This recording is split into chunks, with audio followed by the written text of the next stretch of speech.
Obrigada. Assistiremos agora, então, à conferência de abertura do 2º Seminário de Atenção Psicossocial, com o tema Rede de Atenção Psicossocial no SUS em Santa Catarina e o Decreto 7508/2011, Atendimento Integral à Pessoa com Sofrimento Psíquico. Nossa conferência de abertura, ela tem como principal objetivo problematizar a rede de atenção psicossocial numa perspectiva técnica e política. Nós organizamos a conferência em 2 momentos. Num primeiro momento, contamos com a satisfação da presença do Dr. Roberto Ticanori, que é coordenador nacional da área técnica de saúde mental, álcool e outras drogas do Ministério da Saúde. Médico psiquiatra, doutor em saúde coletiva pela Universidade Estadual de Campinas e extensa experiência de saúde mental, políticas de saúde mental, saúde coletiva. Importante participação, isso é muito relevante destacar, de que teremos hoje aqui, né, uma pessoa que tem uma grande contribuição no movimento da reforma psiquiátrica do Brasil. O Ticanori desenvolverá uma fala da macropolítica do SUS, pautada em princípios, na implantação com qualidade da rede de atenção e a urgente necessidade do atendimento integral à pessoa com sofrimento psíquico. Atendimento este que deve levar em conta os diferentes aparelhos sociais existentes no território. E, no segundo momento, convidamos o Dr. Alan Índio Serrano, coordenador do Grupo de Condução da RAPS, em Santa Catarina, médico psiquiatra, mestre em psicologia, isso eu não conhecia, gostei de ver, doutor em Ciências Humanas pela Universidade Federal de Santa Catarina. Dr. Alan apresentará o plano operativo da Rede de Atenção Psicossocial do Governo do Estado de Santa Catarina, plano este elaborado por um grupo tripartite, composto por técnicos de municípios, de regionais de saúde, da Secretaria Estadual e do Ministério. O plano é composto por um plano global e 16 planos correspondentes às regionais de saúde. E para a organização dos trabalhos da mesa, nós vamos dividir os trabalhos em 2 tempos de fala de 45 minutos, com um intervalo de 30 minutos para debater cada fala. No final, podemos estar agregando mais perguntas, mas o que a gente quis garantir aqui é um espaço de debate para a política e para a técnica, né? Então, já se organizem aí, que teremos, né, um espaço para conversarmos no intervalo, e, com isso, a gente torna também o trabalho mais dinâmico e interativo. Passo a palavra, então, para o Dr. Roberto Ticanori. Bom, vou começar pela... Já tinha pedido para a gente falar de princípios, e no intervalo a gente estava conversando um pouco sobre o tempo da reforma, né? Colocar assim, quantos anos nós estamos no processo de reforma no Brasil. E isso... o Silvio estava dizendo, olha, se a gente calcular que a partir de 92, que foi... podemos um marco legal, né? Assim, tem um marco de uma portaria específica chamada 224. Se a gente tomar aquilo como um marco, já são mais de 22 anos, né? Então, vou fazer uma pergunta simples: quem tem menos de 22 anos? Tem alguém? Uma? Quem tem 24 anos? Quem tem menos de 30 anos? Não, para dizer o seguinte, uma boa parte das pessoas, né, não tem ideia de como é que começou essa história. Né? Assim, é bom, na verdade é bom isso. Mas é importante recuperar, então, um pouco do processo histórico. Em que vocês hoje vivem num cenário de um país que não existe mais. né? Mas o que existe hoje tem origens, né? E é muito diferente de como era no começo. Então, eu vou tentar resumir um pouquinho essa história, porque acho que é importante.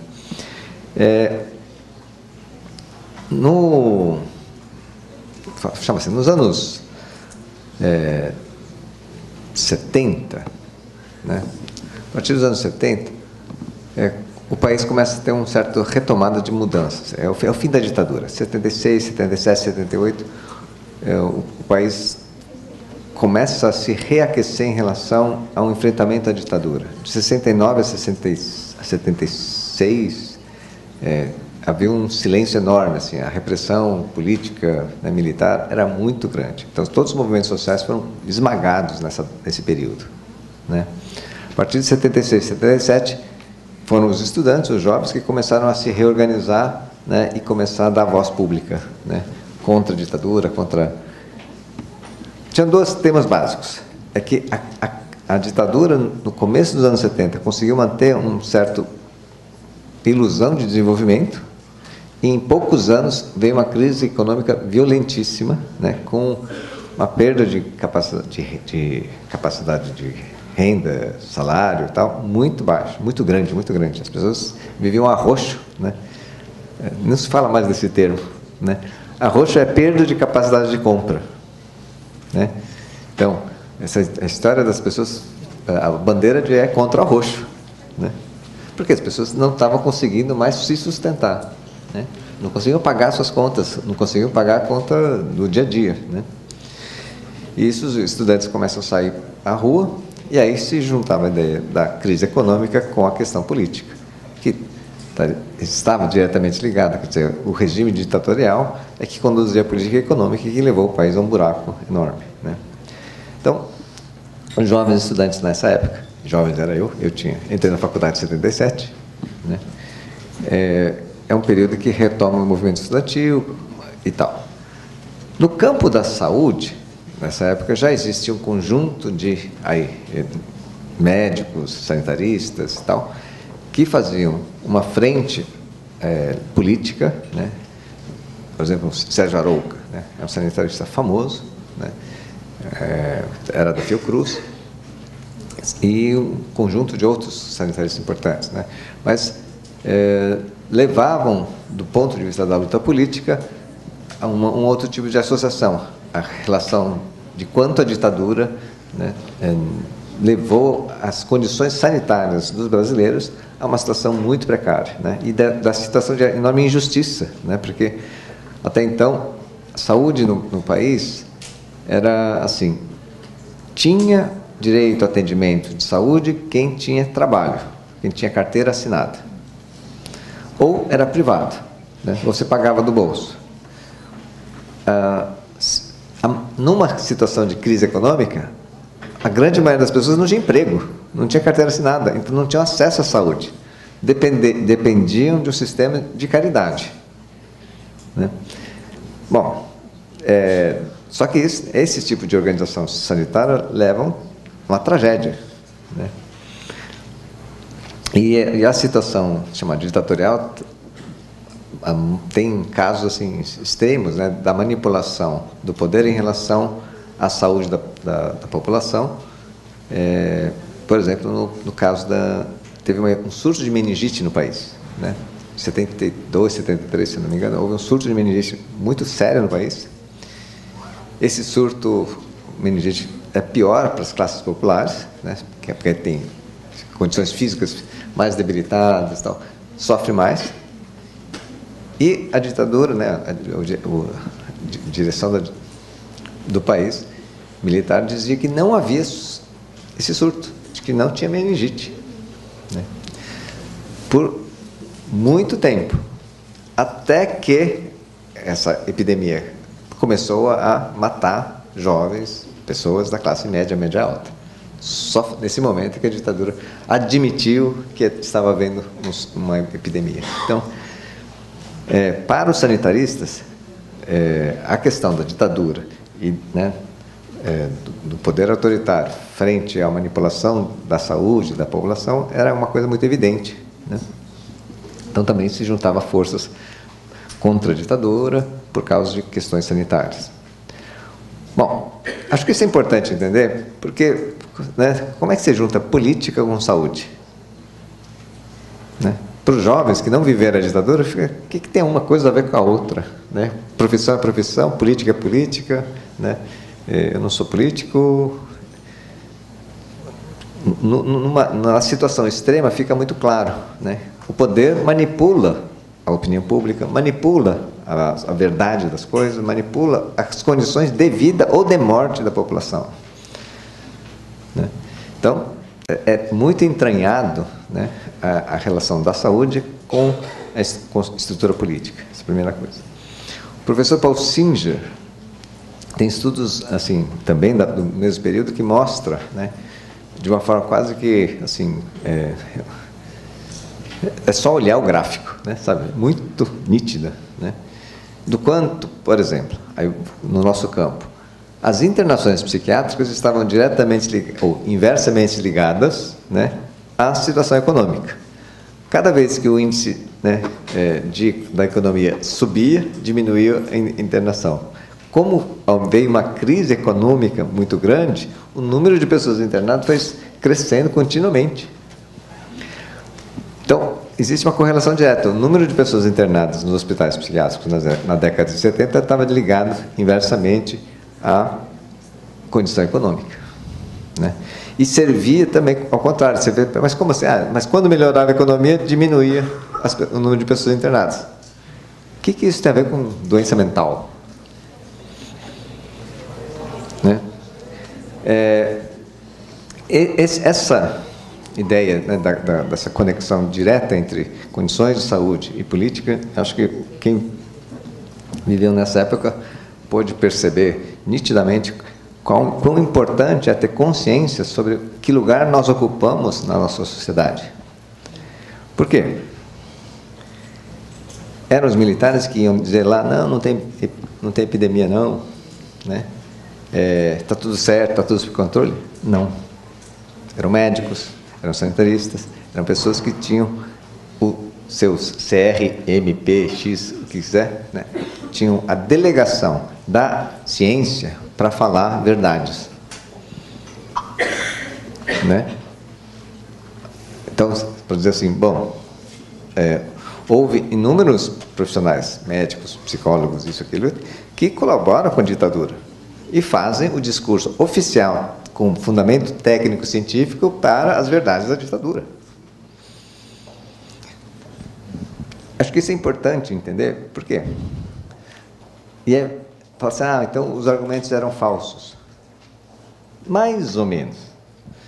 A gente pode dizer que os argumentos podiam estar equivocados, falaciosos, ou, rigorosamente do campo da ciência, há divergências reais de entendimento sobre o conjunto de fenômenos. A ciência não é neutra e as verdades não são únicas e sólidas. Né? Sim, exatamente. Quando a gente começa a achar que existe a verdade, a gente deixa de fazer ciência para fazer dogma, religião, qualquer coisa, né? Mas não é ciência. Então, é exatamente porque o campo científico ele é contraditório, ele é ambíguo, ele não é consistente, né? A gente vai dizer, por que a metodologia é fundamental? Exatamente para escapar desse problema, para reduzir, né, a questão da diversidade, tá certo? Mas quem achar que o método resolveu e encontrou a verdade, começou a abrir uma igreja. Né? Tem que ter consciência do que nós fazemos, mas também que lugar, como eu disse, a gente ocupa na sociedade. Tá. Chegar no nosso campo do manicômio. No campo da saúde mental, né, os profissionais já muito mais velhos do que eu, certo? Eu era jovenzinho, tinham também consciência política do que estava sendo feito, né? Considerava-se, por exemplo, que e na verdade assim, tinha uma certa ideia de que o conjunto dos hospitais psiquiátricos primeiro serviram em muitos casos, né, para presos políticos. Essa é a primeira percepção, né? As pessoas eram presas e levadas, ficavam trancadas no hospital psiquiátrico. Por quê? Porque ali encontrava uma questão prática. Naquela época, internar uma pessoa num hospital psiquiátrico, dizendo assim, esse sujeito é louco, pode internar, né? Era corriqueiro, não precisava justificar e ninguém ligava. Então, se alguém fosse chamado assim, você é maluca, né? Está querendo achar que vai mudar o mundo, não sei o que lá, tá delirando, vamos levar. Podia a pessoa ficar 90 dias em isolamento, sem contato com ninguém. Isso era absolutamente corriqueiro. Essa relação autoritária de poder pegar uma pessoa na rua, onde quiser, e arrastar para dentro do hospital, arrastar à força, né? Era considerado natural, responsável, correto, justo, né? Se o profissional está fazendo, então está verdade, né? Se o médico falou, se o psiquiatra disse que tem que levar, então ok. Se o psicólogo disse que ela não bate bem na cabeça, tudo bem, pode levar. Não se tinha ideia de que as pessoas podem estar sendo abusadas, que elas podem estar sendo sequestradas, que era o que acontecia com as pessoas políticas, né? Com os políticos. A ideia de doença mental justificava qualquer ato de força sobre as pessoas, sem questionamento, né? É difícil de imaginar, mas é como se assim, se estivesse aqui, né? O Alan levanta, fala assim, não, vamos internar ela, né? Ela está olhando para mim, vamos internar ela. A plateia não ia questionar se ele levantar e falar assim, olha, ela é minha paciente, não sei o que lá, pega ela pelo pescoço, arrasta. Ainda bem que tirou essa louca daqui. A sociedade não questionava um ato desta ordem. Se a gente fizer isso hoje aqui, né, todo mundo vai... Espero, né, que todo mundo fique indignado, né? Espero, porque acredito que a gente melhorou muito enquanto sociedade, nesses 30 e tantos anos, né?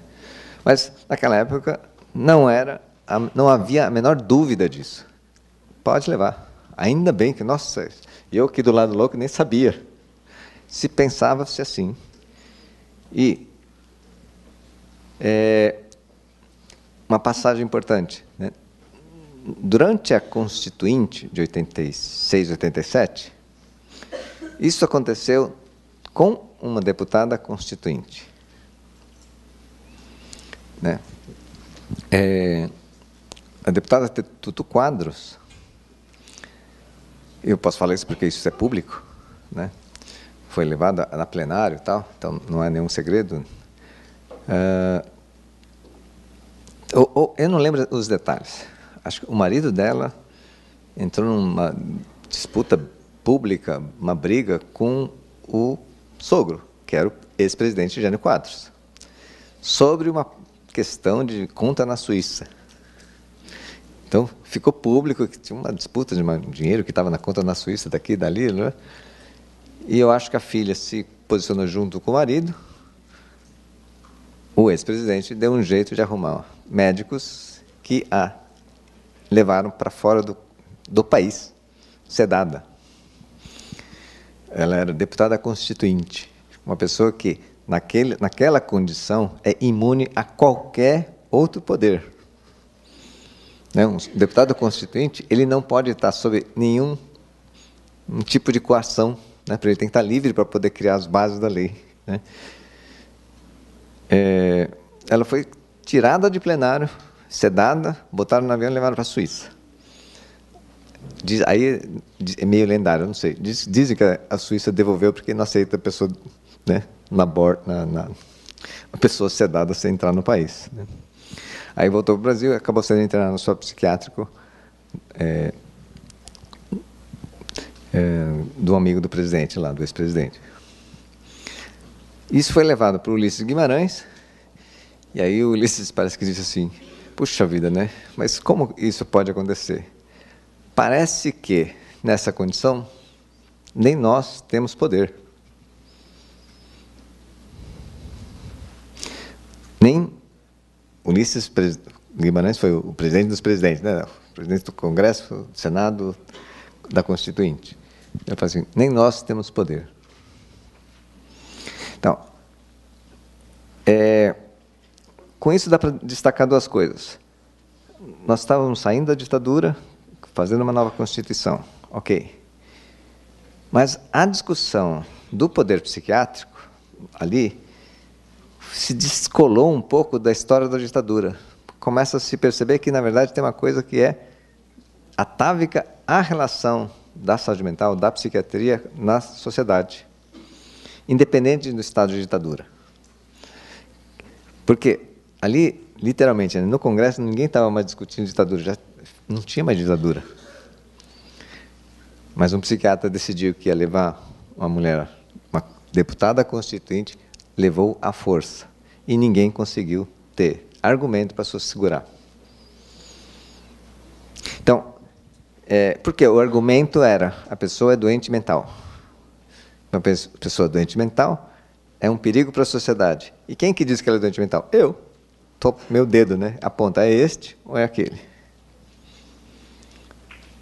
Mais nada. Não precisava de mais nada, bastava assinar e indicar a internação.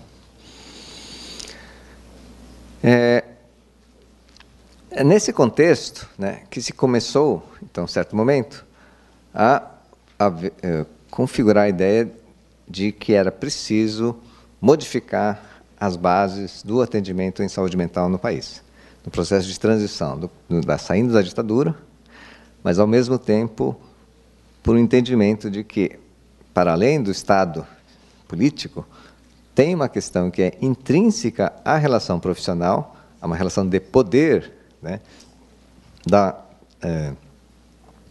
profissão do campo da psiquiatria ou da saúde mental, porque falo da saúde mental para incluir outros profissionais que fazem força junto, né, psicólogos, assistente social, que têm a mesma mentalidade e se apoia e fala assim, não, esse é louco, pode internar, né, que justifica o uso da força sobre os indivíduos, né.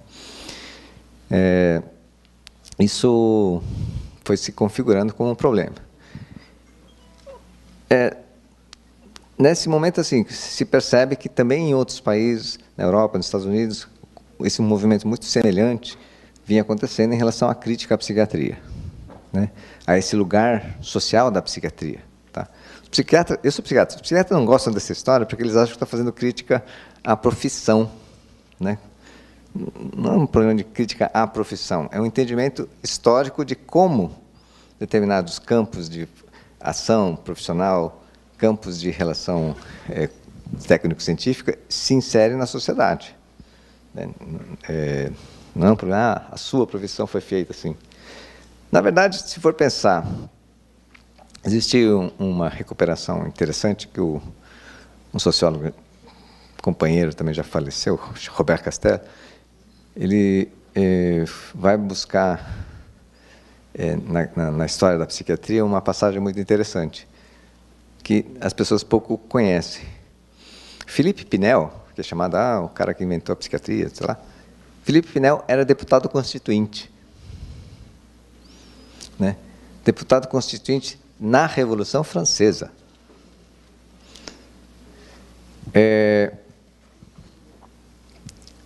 Quando, né, o movimento popular derruba, né, um poder monárquico, cria-se uma constituinte para organizar o país, né, para constituir a república, para constituir as bases lógicas, legais, de um país que saía da monarquia. Pinel fazia parte dessa burguesia revolucionária, né? E assim, o Castel é muito interessante, ele faz uma descrição bonita, ele fala assim, havia 400 mil, 500 mil gente pobre na rua, não sei quantos indigentes, não sei quantos isso, números gigantescos de pessoas passando fome, isso, aquilo. Havia um punhadinho de gente louca trancada ainda nos manicômios, nas prisões, né? Todas as pessoas teriam sido liberadas. Prostituta, bandido, ladrão, assassino. Por quê? Porque todos esses estavam presos na lógica do rei, na lógica do poder real. A burguesia revolucionária diz assim, não importa o que seja, mas eles são vítimas do poder real. Então está todo mundo liberado. Por quê? Porque a nova sociedade não se funda nesse poder monárquico. Ela tem que se fundar num poder da república. Tá? Então, todo mundo é vítima, não importa. Né? Liberou todo mundo, menos os loucos. Eles não sabiam o que fazer com os loucos. Né? E aí ficava pensando, bom, demorou meses, acho que quase mais de ano, para que chegasse a uma conclusão, o que fazer com as pessoas ditas insanas, né? Loucas. Por quê?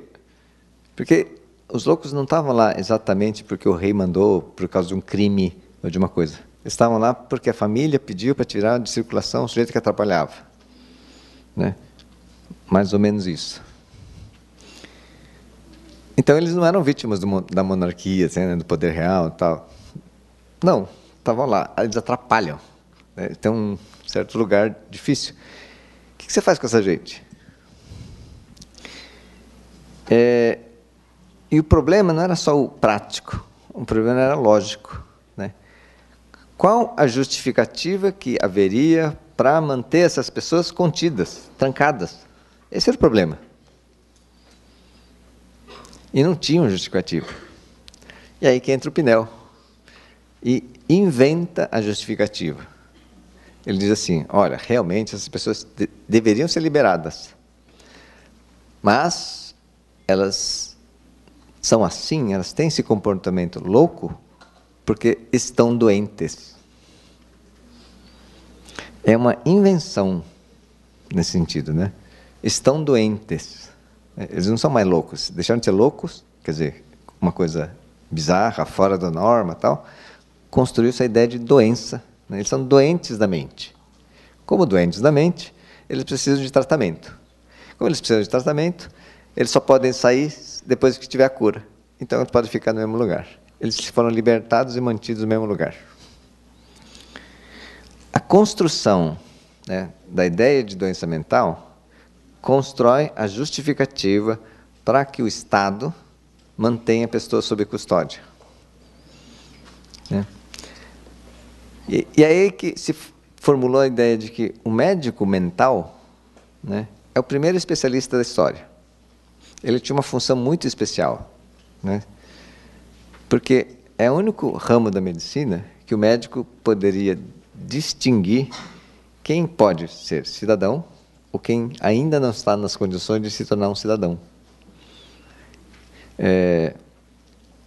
Só um médico mental que podia dizer, este pode ficar na Bastilha, este pode sair da Bastilha. Ou seja, na origem da psiquiatria, dessa medicina mental, ela é uma função fundamentalmente política. Definir o lugar civil do sujeito. Né?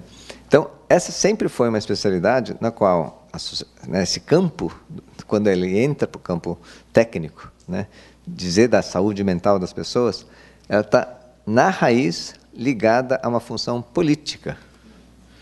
Por quê? Porque a República ela tem como valor uma fundação na razão. Né? Os sujeitos só podem ser cidadãos se tiverem razão. Se o sujeito está desarrazoado, ele não pode ser cidadão. Essa é a lógica que se constituiu lá em 1800, pouquinho, 2. Isso está na base lógica de toda a estrutura institucional, política do Estado ocidental. Começa na Revolução Francesa e todos os outros países. Essa ideia da razão como base para a organização da sociedade. Então, quem tem o poder de dizer, né, este sujeito é razoável, não é razoável, e aí incluo todos os psicos, né, tem uma delegação política de distinguir o grau de civilidade do sujeito ou não. Isso é importante perceber. Que lugar os psicólogos ocupam? Do lado desses médicos mentais. Tem o mesmo lugar político de estar. Eu quero dizer o seguinte, quando a gente dá um diagnóstico, a gente faz um ato clínico e um ato civil. é o tempo todo a mesma coisa, né? A gente faz um ato clínico, estou diagnosticando. Mas não sejam ingênuos, não é só isso. Você está modificando o estatuto civil do sujeito. Não mais. Mas até 1970, não, até 2002 era assim. Até 2002, quando saiu a Lei 10.216, todo ato diagnóstico já era um ato de mudança de estatuto civil do sujeito. A gente não se dá conta, né? Mas era isso que se fazia. A lei da reforma psiquiátrica no país, a essência dela é que este ato do diagnóstico não interfere mais no estatuto civil do sujeito. A pessoa continua sendo cidadã íntegra, integral, mesmo que ele tenha um diagnóstico disto ou daquilo, seja psicológico, seja psiquiátrico. Acho que essa é uma coisa importante. Mas a cultura não mudou ainda. Se do ponto de vista da lei, né, isso não tenha mais a mesma efetividade, no ponto de vista das práticas, ainda tem muita efetividade, né? Por quê? Por exemplo, ninguém quer ser identificado ou diagnosticado, né? Ninguém quer sair com um cartãozinho assim, eu tenho isso, eu tenho aquilo. Porque é uma identificação de... O que está ligado à ideia do diagnóstico? Está ligado à identificação do perigo. Pessoas diagnosticadas com um transtorno mental são, culturalmente, né, ligadas a perigo. A estatística mostra que isso não tem nada a ver, né? Estatisticamente, não há correlação direta, nem proporcional, na ideia de que as pessoas que têm transtorno são mais violentas do que os outros. Não existe. Mas, imaginariamente, isso está presente desde 1789, 90, para lá para cá. De lá para cá. A ideia de que o transtorno mental e perigo e violência estão coisas, né, dois lados da mesma moeda. Isso não é uma verdade. Estatisticamente, você demonstra que não é verdade. Mas permeia na sociedade. Portanto, cada vez que a pessoa... É engraçado, a pessoa que fica com medo de si mesma, né? Porque ela não posso estar louco, né? Porque se eu estiver louco, quer dizer que eu sou uma pessoa perigosa. A pessoa pensa assim. Quem não pensa? Né? As pessoas, não é possível, estou ficando maluco. A gente quer recusar este lugar de ser maluco, porque a gente mesmo vai dizer, nossa, então eu sou uma pessoa perigosa, eu preciso estar preso, preciso estar trancado, né? Eu preciso estar excluído da sociedade. Isso está muito entranhado, né, na estrutura da cultura e das relações sociais. Ok.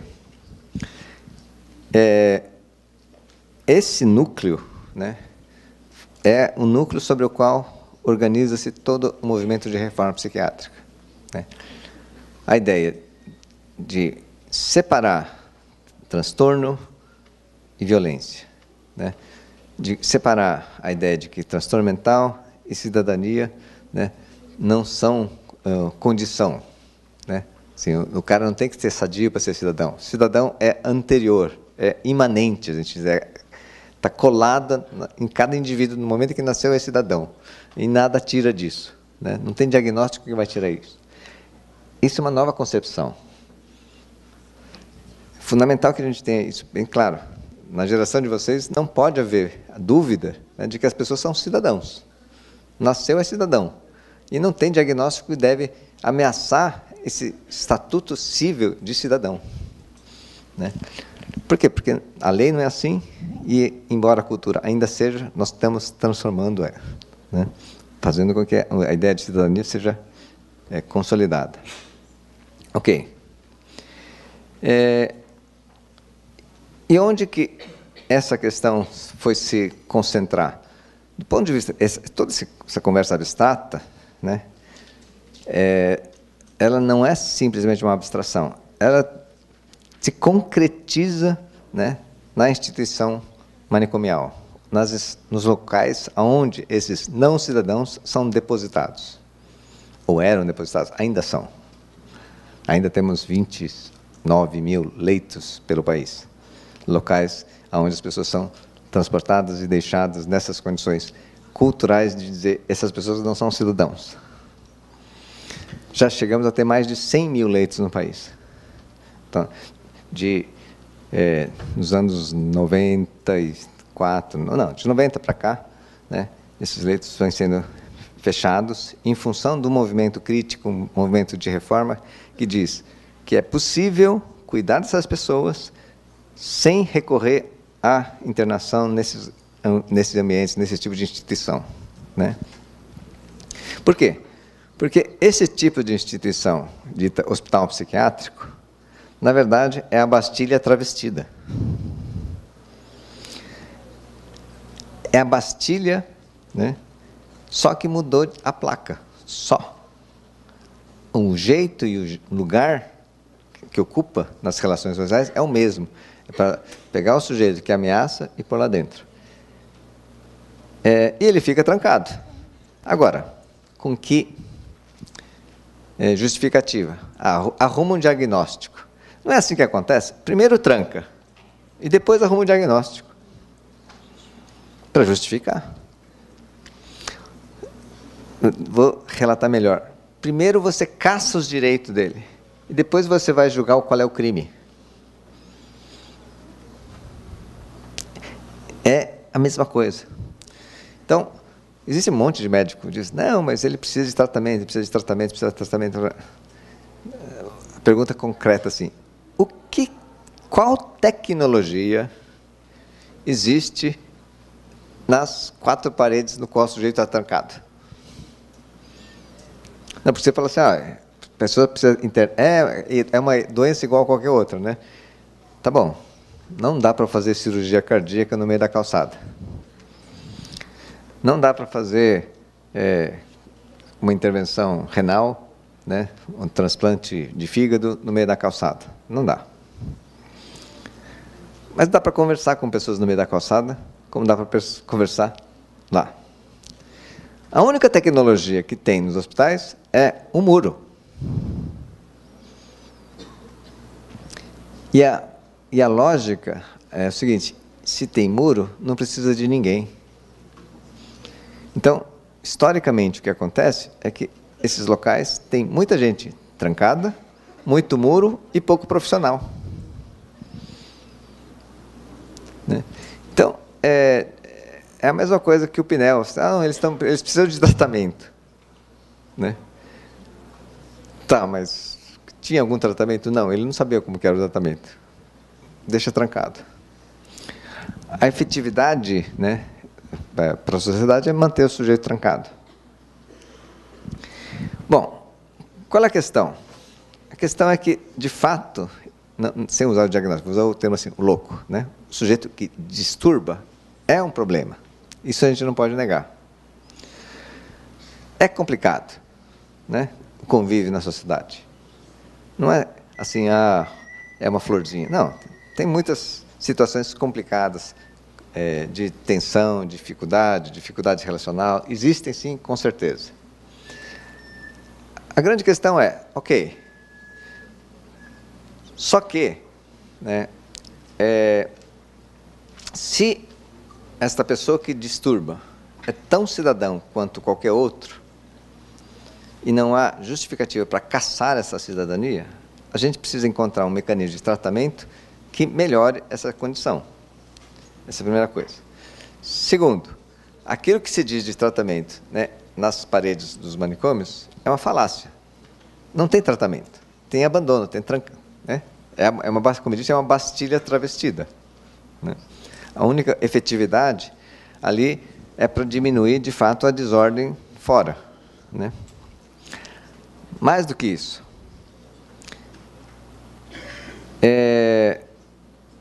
está entranhado nesse tipo de estrutura, né, a ideia de que, se você se comportar mal, tem um lugar que eu vou te colocar. Está colocado nessa ideia de que existe, né, padrões sobre os quais você tem que estar adequado. Porque se você fugir do padrão, você estará do outro lado do muro. O muro do manicômio sinaliza para as pessoas que vocês não podem sair fora da linha. Tem um mecanismo disciplinador só na existência do manicômio. Tá? Então, como sociedades, né, que tentam disciplinar, né, a discussão é assim: nós não precisamos de disciplina? Sim, claro que precisamos. Né? Senão, a gente não consegue conviver. A gente precisa de regra? Sim, precisamos de normas que nos permitam conviver, conjunta, compartilhar as coisas. O que é curioso? Aí, essa é uma história, passagem interessante. Você já deve ter ouvido falar do Franco Basaglia. Basaglia era um aristocrata, um médico acadêmico, chique, cultíssimo e tal. Aí, de repente, uma hora, no momento da vida, ele assumiu a direção de um hospital psiquiátrico público. E ele fica chocado. Né? Chocado por quê? Que ele percebe assim, que a ciência dele justifica trancar um monte de gente. Segundo, ele percebe que a gente que está trancada não são da classe da qual ele vem. Ele fala assim, engraçado, né? Aqui dentro do manicômio só tem pobre. Então, a ideia da disciplina que o muro faz não é para todo mundo. A disciplina que se coloca é para os pobres, para os submetidos. Né? Por quê? Porque o rico não vai para dentro do manicômio. Então, que é outra faceta que se percebe. Nossa, né? Você acha que doença mental, um distúrbio e tal? Ué, não tem um maluco rico? Né? Tem. Inclusive violento. Mata, atropela, faz isso. Vai para manicômio? Quantas histórias? O cara saiu com a sua Ferrari e atropelou 10, não sei o que e tal. No dia seguinte está em casa. Não é? Agora, a gente sai com a bicicleta, atropela o cachorro do vizinho e vai preso. Né? Ou vai para o manicômio. Você fala assim, não, eu não sou... Né? Eu não sabia o que estava fazendo. Vai para o manicômio. Então, o manicômio tem uma função, né, que... é para tratamento, mas ele tem uma outra função, que emite uma mensagem contínua. Se vocês não têm poder, fiquem no seu lugar. Não saiam da linha, porque há um lugar sobre o qual as pessoas que saem da linha vão ser colocados. E isso está numa relação de poder, de classe social. Não é? Por quê? Porque quem tem a tranquilidade de fazer parte de uma elite não está preocupado em seguir essas normas, não está preocupado em seguir temos que ser assim, ser assim.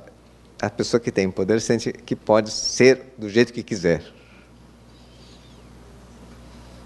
A norma, a ordem, essa linha sobre a qual as pessoas têm, é para quem você quer que os outros se submetam. Mas para quem tem poder, faz do jeito que quer. Essa relação está entranhada nas sociedades, historicamente. Numa sociedade como a brasileira, onde a desigualdade é absurdamente grande, né, isso é muito pior. Né? Então, eu estou falando isso porque a gente foi aprendendo e entendendo, né, o que se concentra na discussão do manicômio. Se concentra do básico, um mau atendimento, violência, maus tratos, no corpo, na mente, na alma dos sujeitos. Sim. Mas também, para além disso, alimenta e realimenta uma cultura de opressão, uma cultura de submissão dos fracos, dos pobres, aos ricos e poderosos. Né? Se alimenta uma estrutura de desigualdade. Né? Justifica uma sociedade desigual. Né? O tempo todo tem um conjunto de justificações para isso. Por isso, assim, a saída da ditadura é um momento importante que a gente tem esse insight. A gente fala, nossa, nessa história, nessa estrutura, o manicômio, concentra-se, né, todo esse autoritarismo, toda essa diferença da questão da desigualdade social, toda a questão do arbítrio de quem é forte sobre quem é fraco, né? Então, você fala assim, aquilo que é só uma questão de terapia ou de modalidade terapêutica, é este o comprimido ou aquele comprimido? Não se trata disso. É esta linha teórica, é Freud, não é Freud, é isso, é aquilo. Não se trata disso. Se trata de entender qual a função social que nós ocupamos enquanto profissionais e como essa instituição, ela vela, ela esconde, ela confunde, né? A gente acha que está, né, num hospital e, na verdade, a gente está numa Bastilha. Quanto, se a gente não se dá conta, nós usamos o nosso CRX, né, nossa carteirinha. Médico tem carteira verde, não sei qual é a cor dos psicólogos. Mas eu falo assim, carteirinha verde é licença para matar. Né? Se a gente não tem consciência de que essa carteirinha verde significa licença para matar, a gente mata e acha que está fazendo tudo certinho. A gente, né, assim, a gente se aliena do nosso ato. Né? Então, profissional psi, né, não tem licença para matar, mas tem licença para matar a cidadania das pessoas. Né? Então, este lugar a gente tem que ter muita consciência. Por quê? Porque deste lugar se tem, e é interessante do outro lado, se a gente tem esta possibilidade, também temos o contrário. A gente tem a possibilidade, e por isso que eu não vou dizer, eu continuo com minha carteirinha verde de médico, porque também nos dá poder para melhorar a vida das pessoas. Nos dá poder para dizer cidadãos e mais cidadania. Né? Não dá poder para dizer assim, nós precisamos ter mais, nós queremos mais. Né? Que o espaço da cidadania, que o espaço da coisa pode ser maior. Acho que isso é muito importante. Por isso tudo, né, se focou durante muito tempo o enfrentamento ao fim dos manicômios. Tá? Que tem que acabar, que tem que acabar, tem que acabar. Pareceu a gente, né, teimosos. Né? Mas daí a discussão era, tira de lá, tudo bem, a gente quer justiça, a gente quer equidade e tal. O que faz com isso? Agora, né? Quanto tempo tem? Falei demais? Não, tem 10 minutos. Tá, vou conseguir terminar. Acho que, de forma bem sintética, nós precisamos entender ou reconstruir o problema. Se a gente for fazer, esse esqueminha que eu contei, né, do Pinel, do Castel, dizendo, olha, que lugar a gente ocupa. Primeira coisa que eu vou dizer, a gente não sabe com quem que a gente está lidando, com o que nós estamos lidando. Toda vez que, nessa história toda, as pessoas colocavam um diagnóstico de psiquiatria, né, o sujeito sumia. Essa é a primeira coisa. Então, nós não sabemos nem com o que, nem com quem nós estávamos lidando. Então, a gente tem que aprender a pensar com quem e com que nós estamos lidando. E algumas coisas vão ficando claras a partir da história. Na maior parte das situações, já foi dito, né, quem estava dentro do manicômio, a origem de classe. Né? Nós estamos lidando primeiro com pessoas que estão numa posição de opressão numa sociedade de classe. Essa é uma identidade comum, da qual a gente tem que entender, essas pessoas são pessoas submetidas a uma uma relação desigual, de pouco poder numa relação onde o poder é muito significativo. Né? Pessoas desempoderadas frente a uma sociedade de disputa de força muito grande. Essa é uma discussão bem clara. Caindo um pouco para a psicologia. Isso são desafios. Como que é isso? Né? Como é que o Guattari fala, como é que se produz subjetividade nessas condições? Então, a gente tem que começar a pensar assim, olha, primeiro, então, esse negócio de mente é igual para todo mundo? Né? Mente, ou o psique, é uma natureza, né, que está lá, fora, imune às condições históricas, imune às condições materiais, físicas, políticas e tal, ela existe independente disso? Porque se for assim, posso dizer, tudo bem, ele é pobre, isso, aquilo, mas a psique dele está lá, ela só precisa, né, poder expressar-se. Né? Ela não está expressando porque ela está oprimida, mas se eu tiro a opressão, essa psique aparece e ela é tão igual a mim. Né? Nós estamos falando de uma ideia de um humano universal. Será que isso existe? Ultimamente, eu vou dizer assim, a gente tende a acreditar que sim.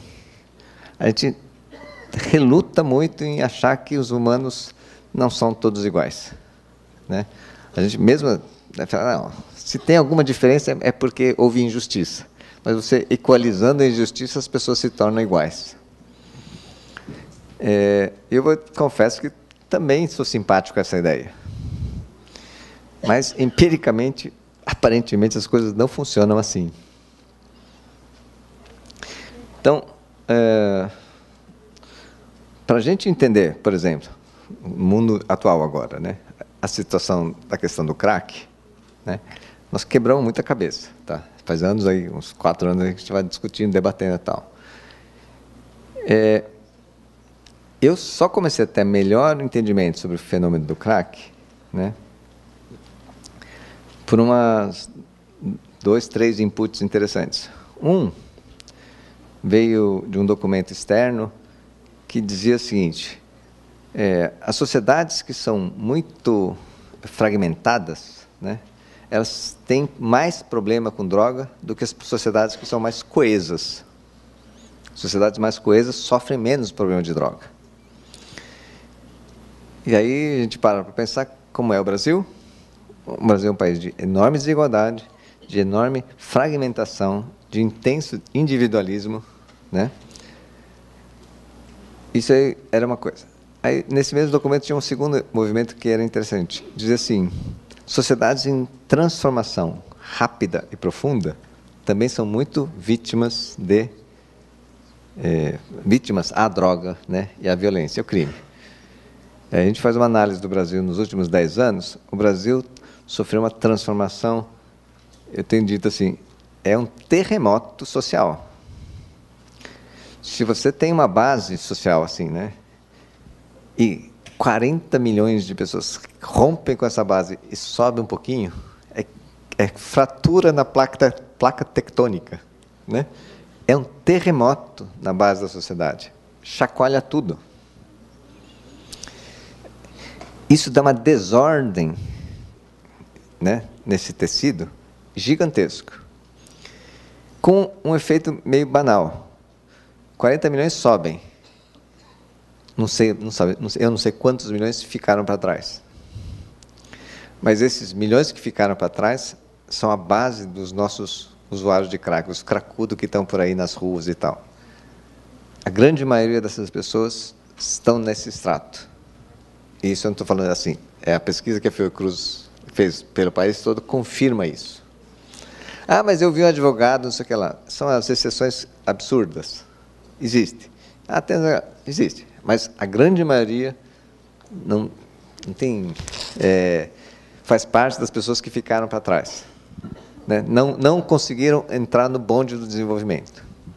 Aí que a gente tem que começar a pensar, mas quem são essa gente então? Se não conseguiu entrar no bonde do desenvolvimento, é que lhes carece muita coisa. Carece primeiro RG. Mas, além disso, carecem outras coisas. Né? Porque para você entrar no Bolsa Família, você tem que ter RG, tem que ter endereço, tem que ter isso, tem que ter aquilo, não sei o que ter. As condicionalidades. Né? Sem condicionalidade, você não entra em nenhum programa social. Tem muito brasileiro que não entra em nenhum programa social. Agora, além do papel, né, a gente começa a entender que também lhes faltam condições, vou chamar, psicossociais. Eu tenho dialogado com um sociólogo chamado Gessé de Souza. Né? Ele tem um texto, ele tem uma linha de pesquisa, né, que ele construiu a ideia de ralé brasileiro. E ele usa o termo ralé provocativamente mesmo, né? Para as pessoas falarem, ai, né? Você como chama? Racista, não sei o que lá, tal. Não, é para provocar. Não, vocês têm que perceber o seguinte, ele diz, na estrutura de desigualdade econômica que o Brasil vive, histórica, né? O efeito não é só econômico, né? O efeito é mental, psíquico, corporal.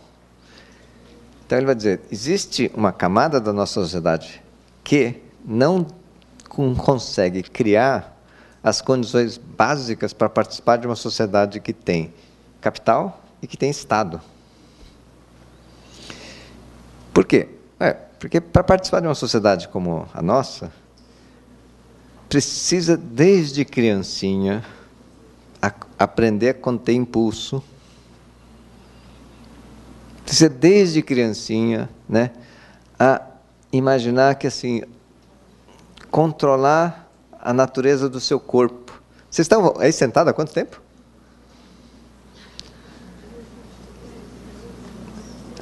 Conseguem ficar assim, disciplinados, ouvindo, pensando, focando a ideia, tentando entender o que esse maluco está falando na minha frente aqui, né?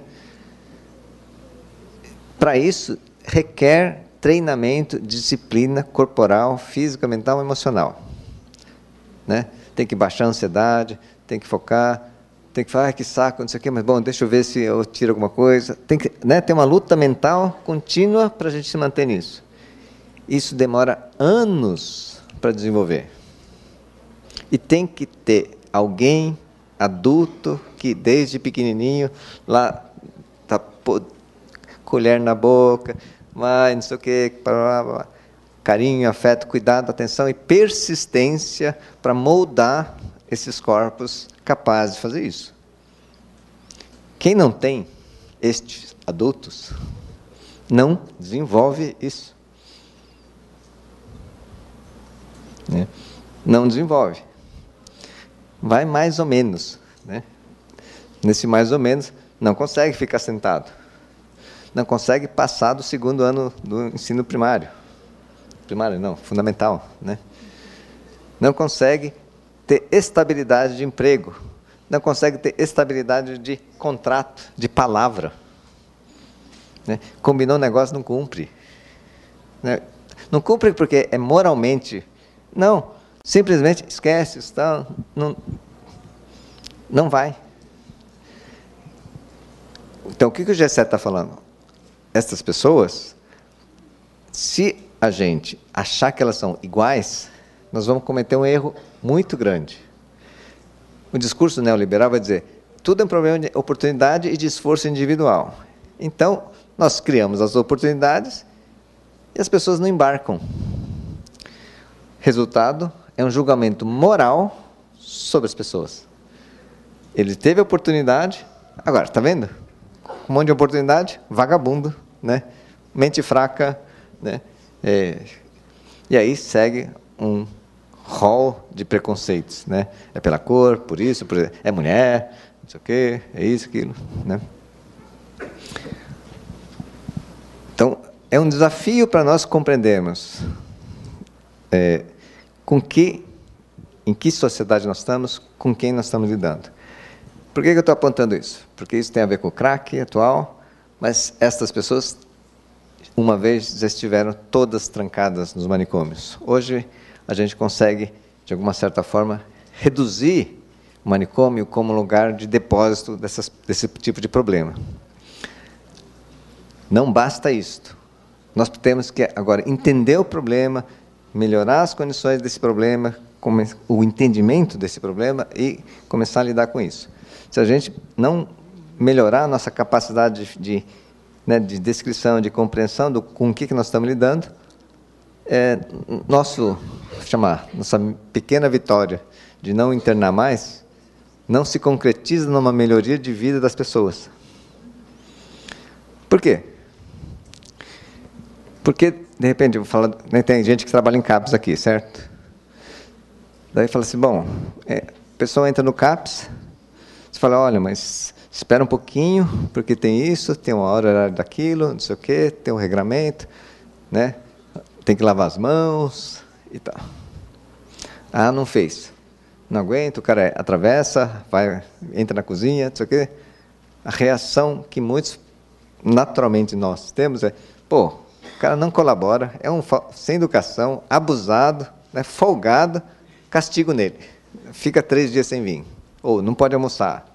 Já ouvi mil, não sei se vocês fazem, mas pelo país inteiro tem gente que faz isso. Não estou criticando as pessoas que estão fazendo isso, porque estão fazendo de boa vontade. Né? Estão tentando manter o serviço organizado, assim, assim, assim. O que eu estou levantando é que vão cometer um equívoco. Por quê? Tem gente folgada? Certamente tem. Né? Chama assim, se a gente partiu do mesmo ponto, do nosso ponto de partida, e eu não topo uma relação civil, eu estou sendo abusado.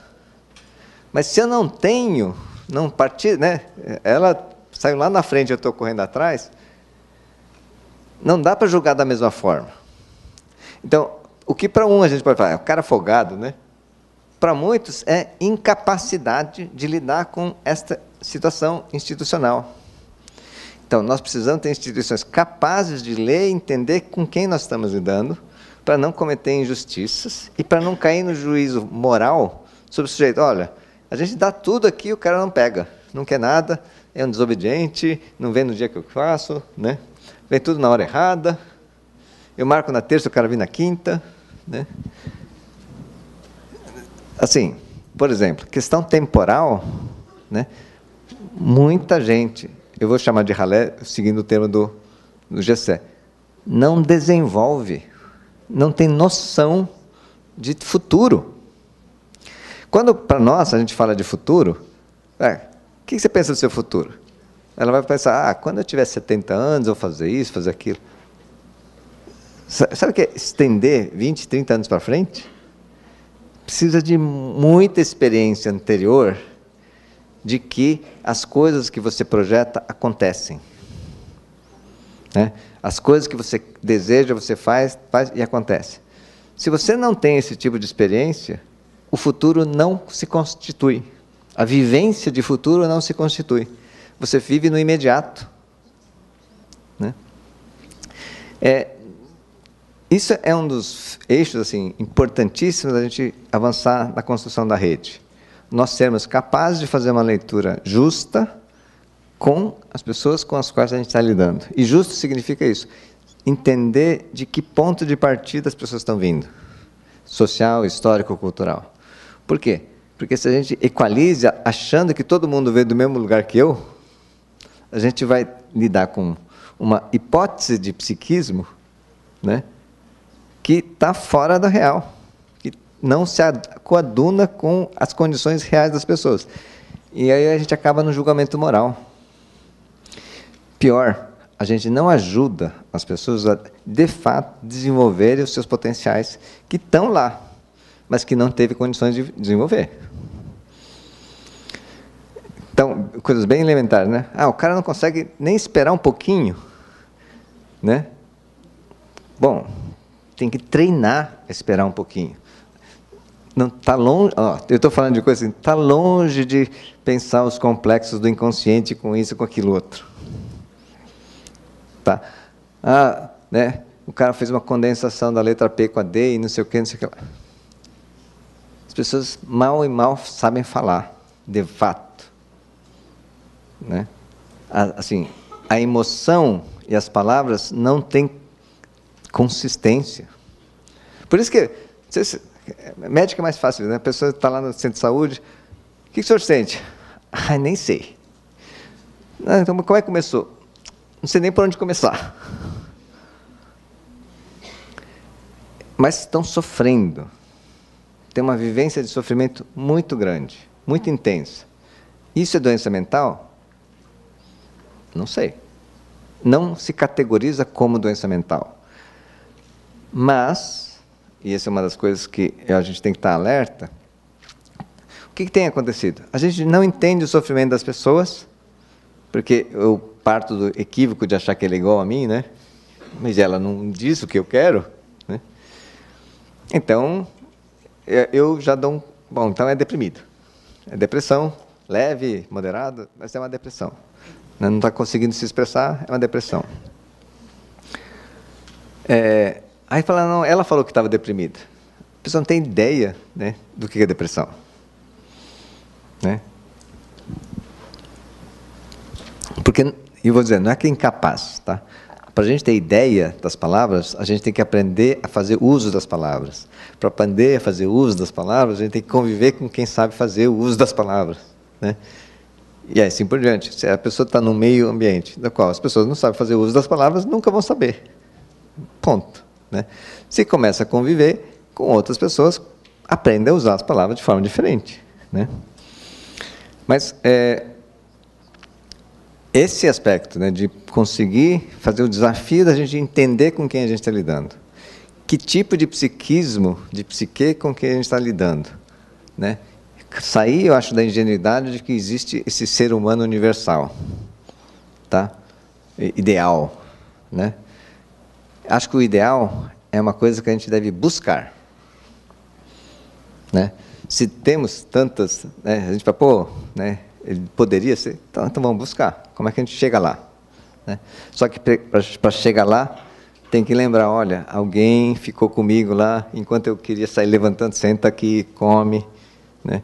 Alguém falou assim, não faz xixi assim, né? Não sei o quê, tira a mão do nariz, faça assim, faça essa, coisas muito elementares, né, de controle do corpo e dos impulsos, né, que demora muito tempo para lidar. E só consegue isso com afeto. Só com afeto. Não é na força. Na força consegue? Até consegue, mas é que bloqueia. É que, assim, você consegue aquele primeiro passo, depois não avança. O afeto não. Você consegue aqui, mas ele te abre o outro, e te abre o outro, e te abre o outro. Né? Na força, você vai até um certo ponto. Né? Para dizer, na força funciona. Sim, até um certo ponto. Porque depois disso, outras emoções começam a surgir que bloqueiam. Né? Por quê? O cara vai ficando com raiva, vai ficando com, né, dor, isso, aquilo, não trava. Né? Veja, é engraçado, né? Vocês veem esses filmes, assim, o mestre dos cavalos, o mestre do cachorro, não sei, na televisão tem, né? O que os caras fazem, mágica com esses bichinhos? Afeto, persistência. Vai, nossa, parece gente. Né? Cavalo, bicho, cachorro, não sei, peixe eu nunca vi, mas... Na relação afetiva, as pessoas disciplinam o corpo, a mente e tal. Essa é a primeira coisa. A partir daí, tem desafios que são mais estruturais.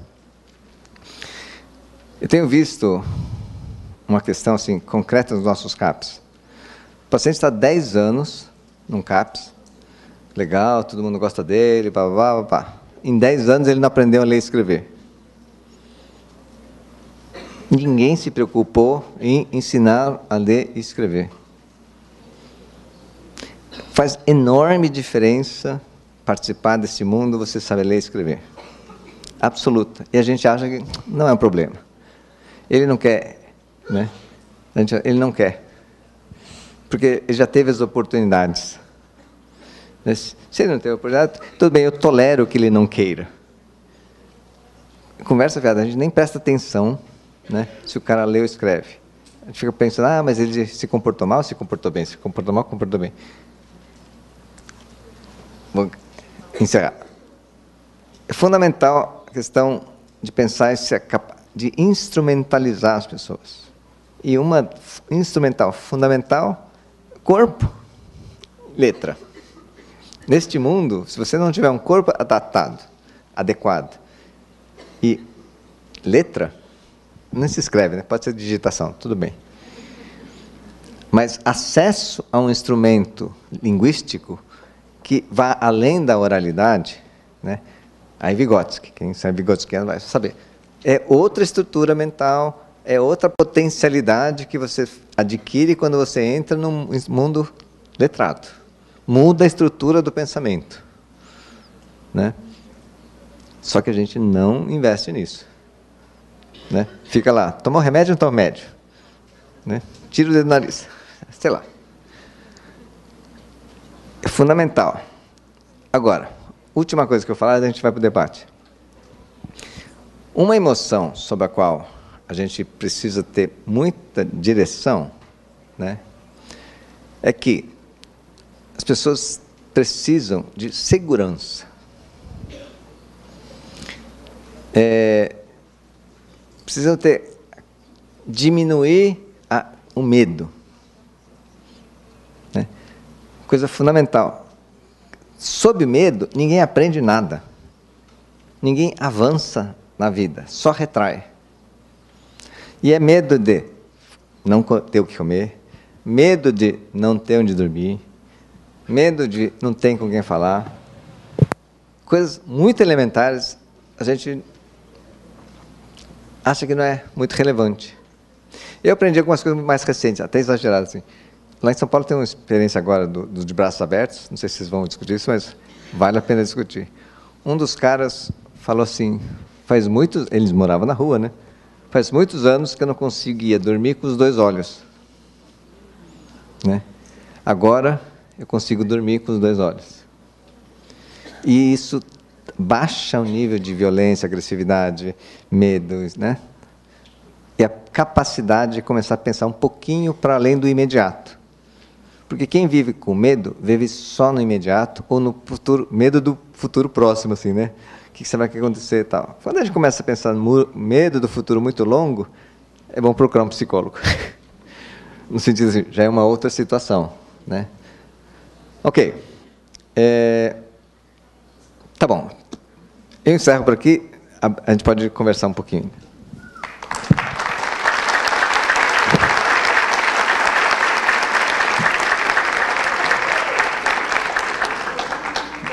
Obrigada. Obrigada, Ticanori, por essa aula de cidadania que faz uma relação aí entre saúde e política, né? Anotei um monte de coisas aqui ao longo da sua fala, mas vou deixar para que as pessoas participem e falem, né? Mas eu queria comentar algo. Durante a sua fala, me lembrou de umas organizações do CRP, de alguns eventos de saúde mental, talvez muitos de vocês se fizeram presentes. Eu lembro aqui da Elisa, né, que me ajudou a organizar em 2010 uns eventos junto com os usuários de saúde mental aqui em Santa Catarina. Foi por conta da organização da Marcha dos Usuários em Brasília e da 4ª Conferência de Saúde Mental. E nós reunimos no Antonieta de Barros, que é um auditório do tamanho desse, muitos usuários de saúde mental.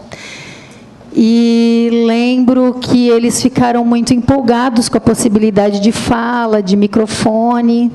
Nós tínhamos lá uma tarefa junto à Secretaria Estadual de Saúde, elegendo também um representante dos usuários para uma das instâncias de controle social.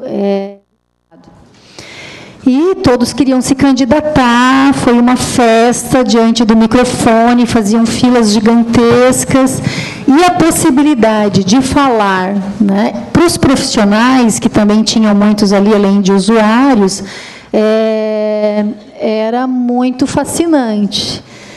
E eu lembro do Marcos Vinícius, que era o palestrante da vez, assim, né, daquele momento, que ele me chamou no cantinho e disse assim: Jaira, eu estava cuidando do microfone, assim, né, porque eu estava ajudando a organizar o evento, e ele me disse: a hora que eles derem uma paradinha de falar, tu começa a bater palma, e todo mundo bate palma, e eles vão se sentir prestigiados, e aí tu puxa o microfone. Puxa o microfone para dar tempo de todo mundo falar, e de um jeito respeitoso, né, tá garantindo a fala de todos, sem pedir para parar o tempo inteiro, enfim. Esse foi o primeiro evento. Eu lembro que fizemos outro, né, Elisa? Fizemos outro, e no segundo a gente, do primeiro para o segundo, a gente deu tarefas para eles discutirem nos CAPs, junto, inclusive, com os técnicos. Eu lembro que a gente combinou do que seria aquele papel de representatividade do controle social. E algumas pautas que a gente ia estar construindo na marcha dos usuários e que eles pudessem, eles vieram na primeiro encontro de uma forma muito desorganizadas, né, bem pela coisa do direito de falar. E aí a gente organizou um pouco isso, a tarefa para os serviços poderem debater e preparar o que seria aquele lugar de representação. E, no segundo encontro, então, eles se candidatariam a partir já de uma pauta do que eles fariam lá. As mesmas pessoas, muito diferente, eles se apresentaram, né? Então, o quanto, e essa é uma política, né, que a gente defende muito no sistema conselhos, para a questão da saúde mental, o quanto o protagonismo do usuário ele é mobilizador de saúde, de cura, né, do seu processo. Me fez lembrar tua fala, assim, muito bacana isso. Bom, então, estamos abertos, vamos fazer uma rodada, né, de umas 6 falas. Podemos, né, as pessoas interessadas podem vir ao microfone, né, para poder estar fazendo algum comentário, algum questionamento, e aí a gente já parte na sequência para a segunda fala. Queria estar comunicando a todos que lá fora temos um cafezinho, algumas coisas, né, a gente não vai parar, não fizemos não planejamos parar, mas tem a possibilidade de que vocês possam, né, lá fora tomar um cafezinho. Depois até vou pedir para servir aqui para a mesa também. Então, está à disposição. Quem gostaria, lá. Tem um microfone lá atrás com a Ana, outro aqui. Tem outro lá com a Juliana Rietti. As pessoas que querem falar podem levantar o braço. Elisa aqui. Bom, boa tarde a todos e a todas. A Jaira me citava ali. E realmente, né, que experiência nós tivemos e que experiência tiveram esses usuários também, né? Muito bom estar aqui com vocês hoje. Muito bom estar no meio da psicologia. A gente vai para uma área específica, né, Roberto, e se enterra na área. E como é bom conviver com colegas, né? Tia Nori, a sua fala, ela me instigou algo assim de valor do ser humano, né? Uma fala preciosa nesse sentido, em que a gente pode e deve, como profissional, olhar para qualquer ser humano que está diante da gente, né, com essa questão do valor, né? Eu me inscrevi para trazer um tema que o Roberto tocou aqui logo no início, que é esse valor dessa pessoa em sofrimento psíquico, mas na área do trabalho, na área da saúde do trabalhador, uma área que nós atuamos, né, Roberto, principalmente área de saúde mental e trabalho, e que os trabalhadores têm sofrido muito, né, em decorrência dos transtornos mentais relacionados ao trabalho. Não gosto muito desse termo transtorno, mas tem um sofrimento que advém da organização do trabalho e que nós, psicólogos, precisamos olhar para isso com urgência, visto a prevalência, né, desses agravos aí no mundo do trabalho.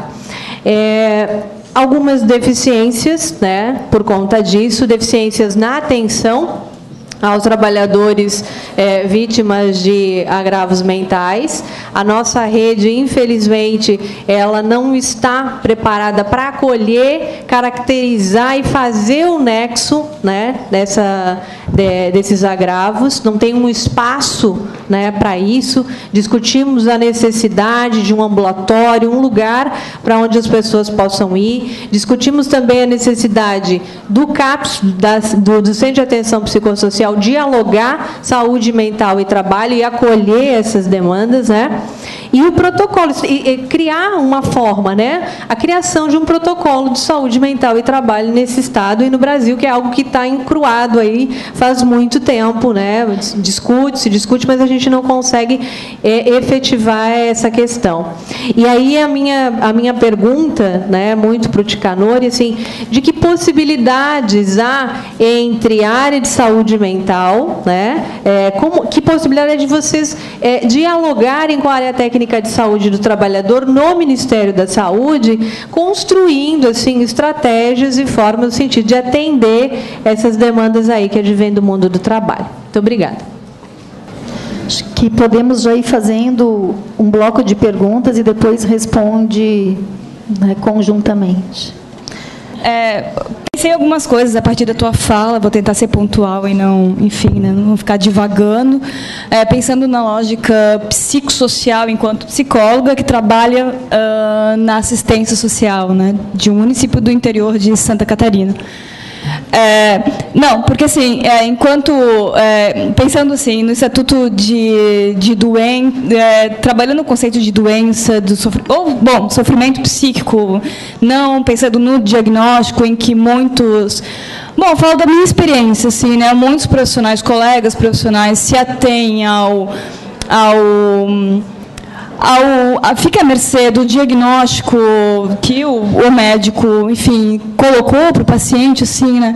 E não estando no SUS, estando no SUAS, fica, mas é um paciente do CAPS, é um paciente do CAPS 2, pouco posso fazer, e não uma leitura, não sei, queria te ouvir um pouco mais, né? Porque, não pensando daí no CAPS, mas em outros lugares, como o SUAS, né? O psicólogo no SUAS, e pensando numa lógica psicossocial, o que ele pode, no trabalho com um sujeito com sofrimento psíquico muitas vezes intenso, com muitas vulnerabilidades sociais, né? Que tipo de... E também, como um cidadão tendo direito mínimos de política de assistência, ao mesmo tempo não tendo nem identidade, como tu disse, às vezes ele vem no dia seguinte, ele não vai marcar, e já vi profissionais assim, ele não vem no horário que eu marquei, né? Não tenho agenda hoje, não é da minha área, de outra área, assim, mas colegas, como poder, fico pensando assim, né, e como o teu trabalho construir uma lógica de atendimento também, não só como cidadão, assim, no aspecto psicológico também, mas que não seja de menos-valia de um profissional do CAPS, assim, né? Ou de articulação com o direito, de não ser um relatório só no relato da condição do sujeito, né? Mas da condição psíquica dele também, e associado às questões sociais, enfim, né? Queria te ouvir falar um pouco disso, porque acho que a gente ainda está em construção, na faculdade pouco a gente tem, então no trabalho de campo que muitas vezes a gente não sabe se situar muito, não é da saúde, mas está na assistência, é do CAPS, eu encaminho, mas é do CAPS e pode ser meu também, posso também articular com a política da habitação, com a política, sei lá, né, da educação, depende do público, né? Enfim, queria te ouvir falar mais um pouco disso, porque muito pouco se tem aqui, muito pouco se fala. Se fala bastante, mas queria que te ouvir nesse âmbito político e clínico, entende? E não só no político, assim, enfim. Desculpa por ficar redundante. Primeiro, eu queria agradecer a sua fala, né? Você já sabe que eu sou apaixonado pela sua fala, pela sua forma de pensar, admiro muito. Assim, na trajetória das duas perguntas, mais da segunda pergunta ali da colega, como é que a coordenação de saúde mental, o Ministério, está articulando, organizando, pensando, enfim, na formação do trabalhador em saúde mental, que é múltipla, inclusive da área das ciências humanas e sociais, que é a nossa, e nós temos uma intersecção com a saúde hoje muito mais próxima, e alguns cursos até estão inseridos nas universidades como da área da saúde, né? Então, como é que isso tem sido pensado? Porque é justamente o que a colega acaba de colocar, a preocupação da formação do profissional nessa área. E mais, nessa área, mas também, me parece, quando a gente fala da clínica ampliada e compartilhada, né, a intersecção com outras secretarias, no caso dos municípios e estados, né, que é assistência social, educação, Ministério Público, porque eu trabalho em rede, me parece que a proposta está muito clara, que tem a ver com essa articulação das diversas atuações profissionais, né? Então, queria lhe ouvir em relação a isso. Obrigada. Eu achei muito interessante a fala de Canori, porque deu sequência a uma discussão que a gente fez no minicurso sobre política e economia solidária e tal, né? E, por coincidência, o Leonardo, que fez o minicurso com a gente, ele tem um trabalho junto a Portas Abertas, lá em São Paulo, né? E ficou muito interessante, por quê? Porque tinha bastante técnico, né, dentro no minicurso, e a angústia muito grande dos profissionais, né, com a inoperância da política, né, da atuação. E aí ficava entre não tem política pública, não tem recursos, os governos não se comprometem concretamente e tal, e também a gente não tem resposta. Aí, quando você traz essa outra dimensão de como é que a gente lida com as pessoas que não ingressaram, né? Então, acho que a gente está vivendo um momento em que a questão econômica, né, teve um avanço real, então se incorporou muita gente na sociedade, mas aí aparece toda uma demanda de pessoas que não bastou não consegue chegar até esse patamar. E aí essa questão, eu acho que é a mais urgente hoje para a gente se debruçar em cima disso, né? E tentar entender. Na fala dele, ele falava do Leonardo, ele fez um esquema assim, as políticas, né? A porta de entrada nas políticas, nos recursos, né? E a porta de saída, e você tem um espaço intermediário onde vai ter a mediação, onde você vai tentar construir o caminho de saída, e você vai ter um negócio que eu achei muito interessante, que é uma incubadora. E a ideia que ele tinha, que ele transmitiu para a gente, é de que pessoas que precisam adquirir a condição de reivindicar, de pedir, de saber o que ela pode fazer, o que ela tem direito, mas que ela precisa aprender isso e precisa ser apoiada. Então, você teria que dar a mão, como ensinar a escrever, ensinar a se comportar, né? Ensinar a pedir os recursos que tem e que ela não tem acesso. Eu achei que essa era, assim, a questão mais importante agora, porque, na verdade, toda a discussão sobre falta de recurso, ela acaba sendo paralisante e transforma o profissional num chorão, né? Que não tem política pública, as políticas públicas não funcionam, não dá certo, tal. E investe pouco na novidade com que ele está trabalhando, que é atender gente que antigamente, como você falou, era jogada na internação e que hoje está aqui.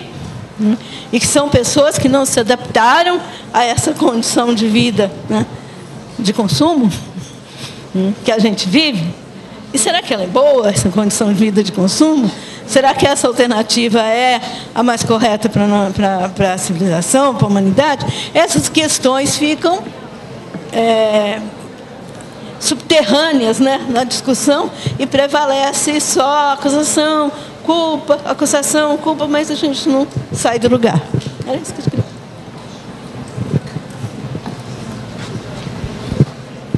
Bom, vou juntar umas coisas. A questão de saúde do trabalhador, né?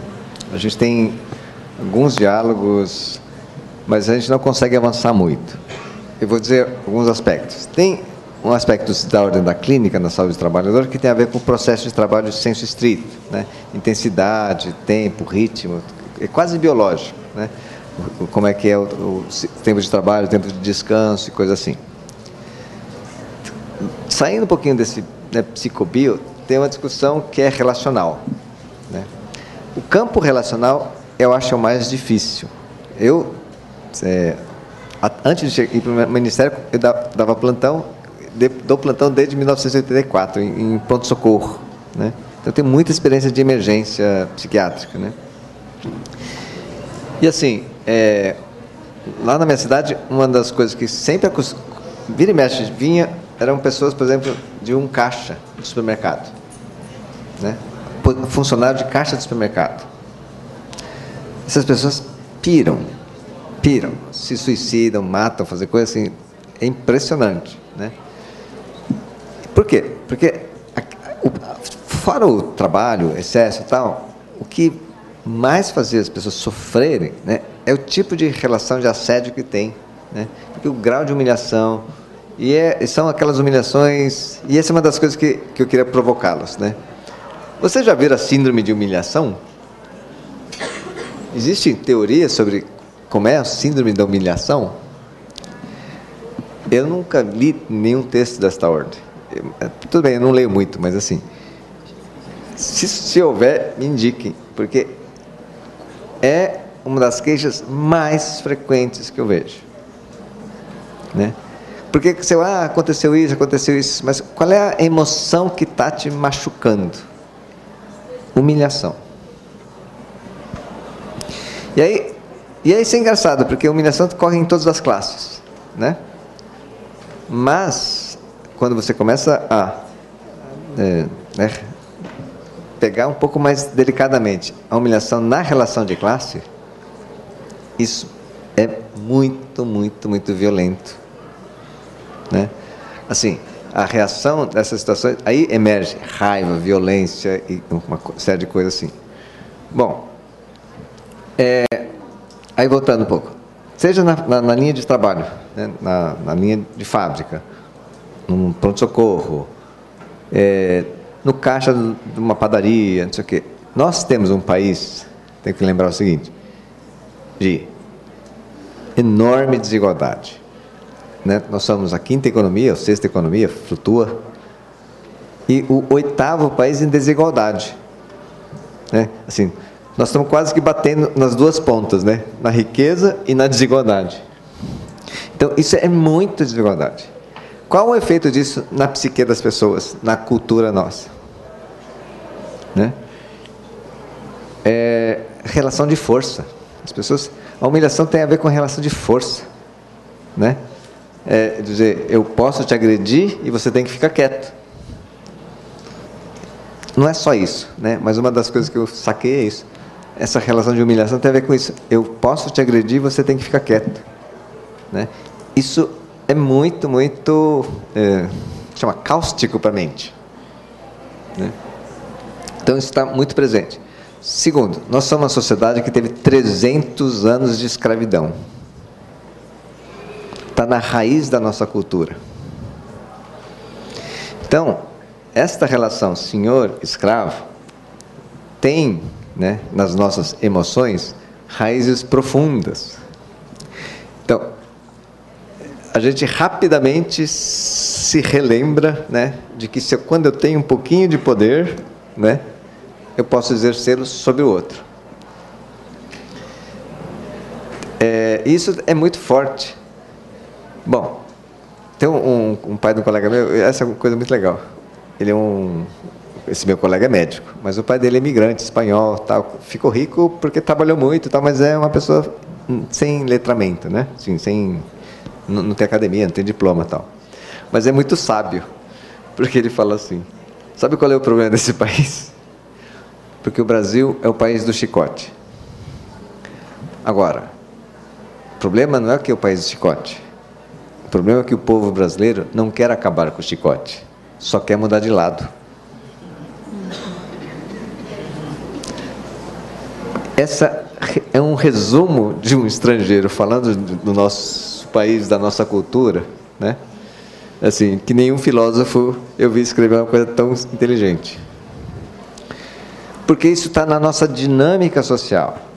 E óbvio, eu não vou dizer que isso é uma natureza, gene, nada. Não, é que está na nossa história. Porque a desigualdade retroalimenta essa relação. Por quê? Por exemplo, eu estava falando assim, nós tivemos movimentações de placas tectônicas. Ninguém gosta de abraço de afogado. Quem conseguiu subir um pouquinho, pisa no de baixo. E esse pisar não é só do tipo assim, não falo mais com ele. Humilha, usa exercício, rejeita, faz isso, faz aquilo. Porque são maus? Não. Porque é um jeito de se manter um pouquinho acima ainda. Né? Existem inúmeros, aí, gente mais sofisticada fala, quantos sinais, né, na sociologia, marcas de classe, né, comportamento, isso, marquinhas, isso, como todo mundo busca tentar se identificar na sua veste, na sua fala, no seu trejeito, no seu jeito de andar, em pequenos sinais, sempre uma categoria social um pouco acima da própria qual está. Né? Por quê? Porque você quer se identificar com o extrato superior, não com o inferior. Né? Então, essa dinâmica, né? E é claro, tem o reverso disso, se eu vou para cima, eu quero me distanciar de quem está ficando para trás. Isso está na nossa estrutura social histórica. E isso está na produção de subjetividade nossa. Né? Nossa subjetividade produzida nessa estrutura histórica. Então, humilhação é um dos itens fundamentais. Relação de opressão é um dos itens fundamentais. E aí, a discussão do racismo. Esses 300 anos de escravidão colaram, né, a relação de poder na cor da pele. Né? E eu tenho nítido que tem uma questão que é distinto. Vocês já ouviram falar do Carl Hart? Ele deu um monte de entrevista, um cara que pesquisador da Columbia University, tal.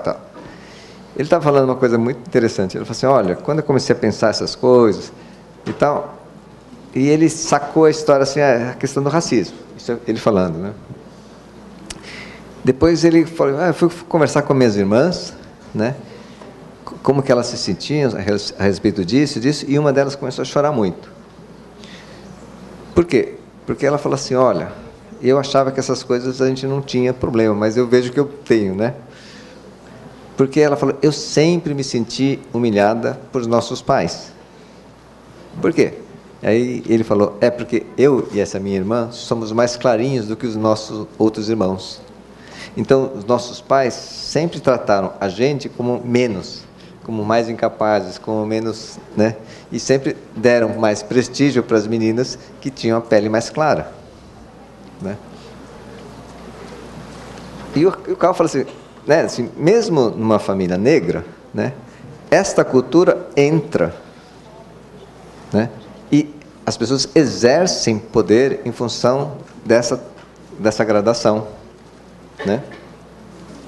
Então, isso gera sofrimento, né? Sofrimento profundo. Estou falando de pais e filhos, né? Só que os filhos tinham tons de pele diferentes. Os mais escuros sofreram mais do que os mais claros. Então, não tem a ver só com a questão da cor, tem a ver com a estrutura mental sociológica disso, né? Que é um jeito de distribuição de poder e de valor. Tá? É o critério de distribuição de poder e valor. Ok. O problema é que, além disso, vem a autorização, né? De que quem pode, pode mais, e quem não pode, se sacode, né? Se sacode, se humilha. Então, isso está na nossa psicopatologia do cotidiano nosso. Né? Se vocês ouvirem a discussão do sofrimento regular, cotidiano das pessoas, isso é muito presente. Tá? E a gente não aprende a lidar com isso. Né? A gente não sabe como lidar com isso. Pelo menos nos textos, né? Porque não existe como categoria. Tá. Aí pensando um pouquinho da clínica, né? Que você estava dizendo, a gente tem trabalhado, temos feito um esforço, a gente trabalhou num texto junto com a atenção básica, que é o Caderno da Atenção Básica, número 34. Tá? Se você for no site do Ministério da Saúde, na Atenção Básica, dá para fazer o download desse caderno. né? Ali a gente esboçou um texto que é baseado num sanitarista americano chamado Eric Cassell, e ele tem uma teoria muito elementar, muito básica sobre sofrimento. É o único texto sobre teoria do sofrimento que eu já vi, né? E é muito interessante, porque permite a gente pensar operativamente sobre as pessoas que sofrem, né? Fora do âmbito, sim, do instrumental psicoterapêutico, né? Que é o que você está dizendo. E aí? Né? Mais ou menos assim, seria o seguinte: conceber que as pessoas são multidimensionais, né? Ou aquilo que a gente no dia a dia sabe, a teoria dos papéis. Dependendo do ambiente, eu exerço um certo tipo de papel, né? Nós não somos únicos, né? Nós somos uma assembleia, né? Que de vez em quando tenta se manter unida, né? Porque os muitos eus, eu pai, eu filho, eu isso, a gente se cria uma certa ideia de que somos únicos, mas somos vários, né? Dependendo do ambiente onde está inserido. Tá. A teoria do Cassell, a ideia é a seguinte: é de que, como nós temos muitos mundos e a gente mantém-os razoavelmente unidos, né? As pessoas sofrem quando eventos ameaçam essa unidade, né? Então, um processo no corpo, né, pode ameaçar essa unidade. Um evento imaginário pode ameaçar essa identidade, né, unidade e identidade. Isso é possível você fazer um mapa ou uma cartografia, né, melhor dizendo, do que as pessoas, dos vários mundos que o sujeito vive, né? Então, diz o Cassell, todo mundo tem um mundo do trabalho, todo mundo tem um mundo amoroso, todo mundo tem um mundo, sei lá, das suas fantasias, todo mundo tem mundos secretos, todo mundo tem um mundo que pensa para o futuro e um mundo que pensa do passado, né? E tudo isso somos nós, né? Ou seja, a gente é uma galáxia. E essa galáxia tem uma sua coerência interna, a gente mantém isso muito coerente. Embora, se fosse comparar separada, né, tem muita contradição, mas a gente mantém isso junto. Então, por exemplo, a pessoa tem o corpo, né? Viver o corpo é um certo mundo, né? Cada um vive o seu corpo de um certo jeito. Outro dia, ontem eu estava falando com uma colega que ela passou por um processo de massoterapia, sei lá o quê, falou assim: nossa, meu corpo mudou, né? Eu sou outra pessoa. Quem nunca fez esporte, de repente começa a ir na academia, não sei o que lá, vira outra pessoa. O corpo muda, vira outra pessoa, né? Então, a ideia de que nós temos muitos mundos. Quando acontece alguma coisa, se esses mundos, nós temos capacidade, resiliência para ir ajustando esses mundos, né? O que acontece? É que tem hora que trava. Tem hora que alguma coisa acontece que você não consegue reajustar esses mundos. E aí sofre. Essa é a tese. Sofrimento é este estado de que você não consegue reajustar os mundos. Não é necessariamente uma dor, não é necessariamente, né, uma perda. A perda em si, né, às vezes, a consequência que a perda dá nos outros mundos. Um exemplo simples, assim, que eu estava contando: a pessoa tem câncer, né? Fica mal, fica mal, fica mal. Está mal por quê? Está com medo de morrer? Não. Está com dor? Não. Toma morfina o tempo todo, está de barato até, né? Mas está sofrendo por quê? É porque não vou ver meus netos se formarem. E eu sempre quis assistir esta cena, eu queria estar presente, né? E eu sei que eu vou morrer antes, né? A pessoa já sofre, não porque pelo estado, pelo corpo, mas por uma composição do mundo futuro que ela tinha, né? Ou tem uma doença, perdeu a perna.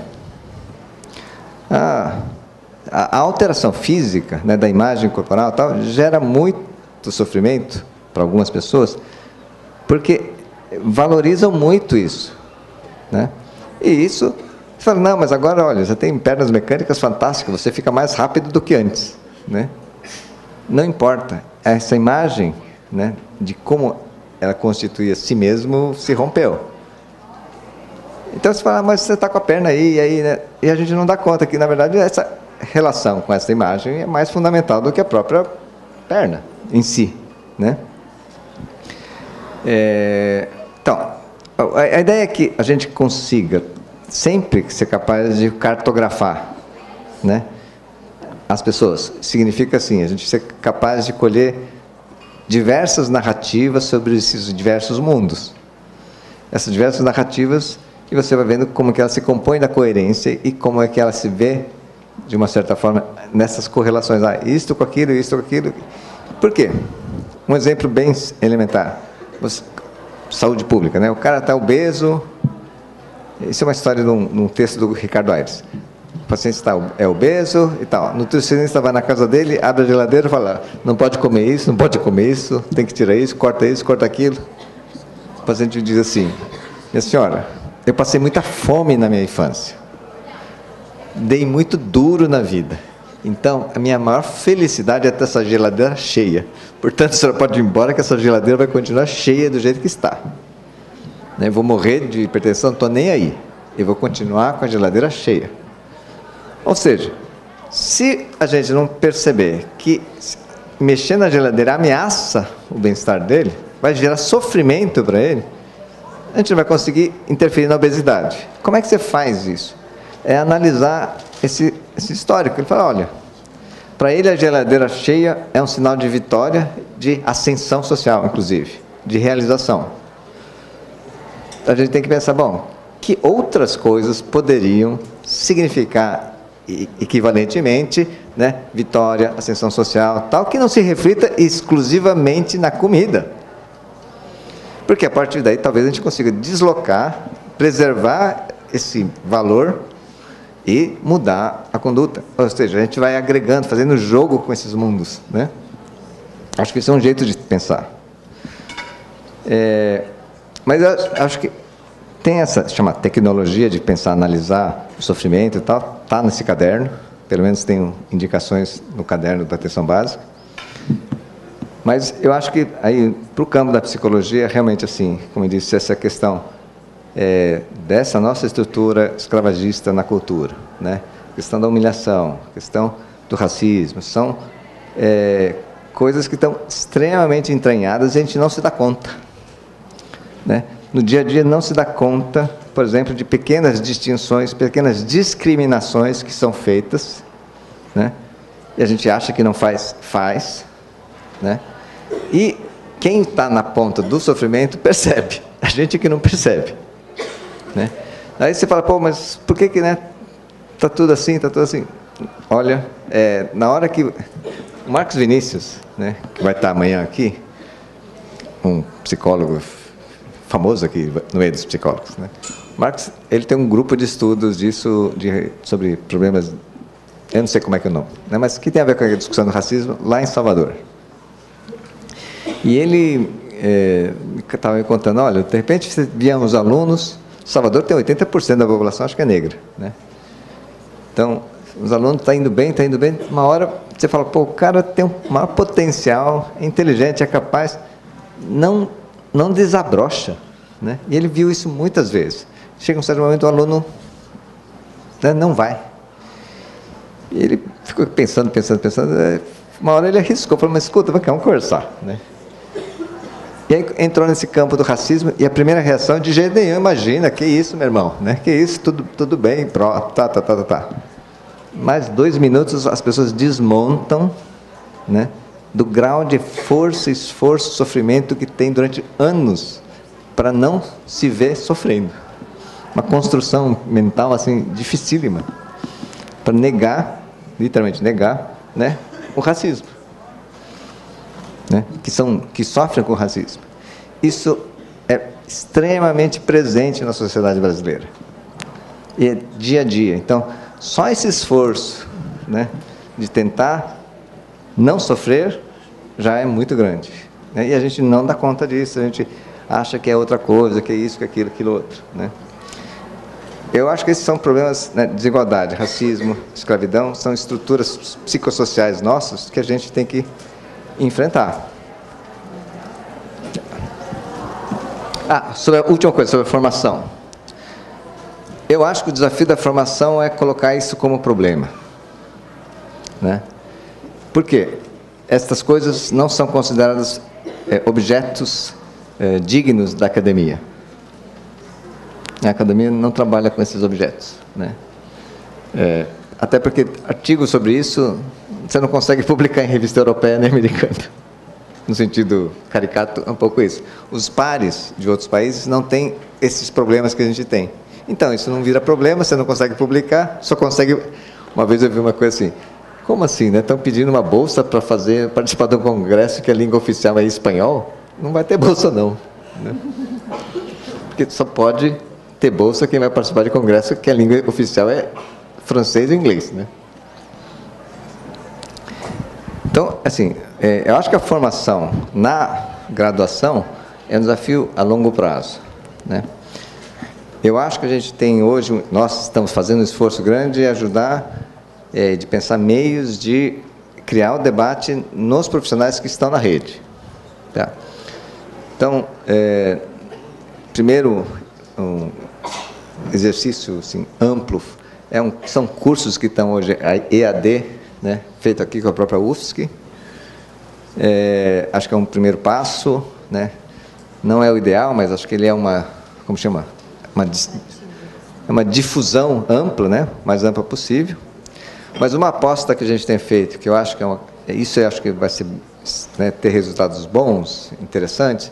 Nós estamos apostando na ideia de que o melhor jeito de se formar é trabalhar junto, né? Então a gente criou um programa que chama Percursos Formativos.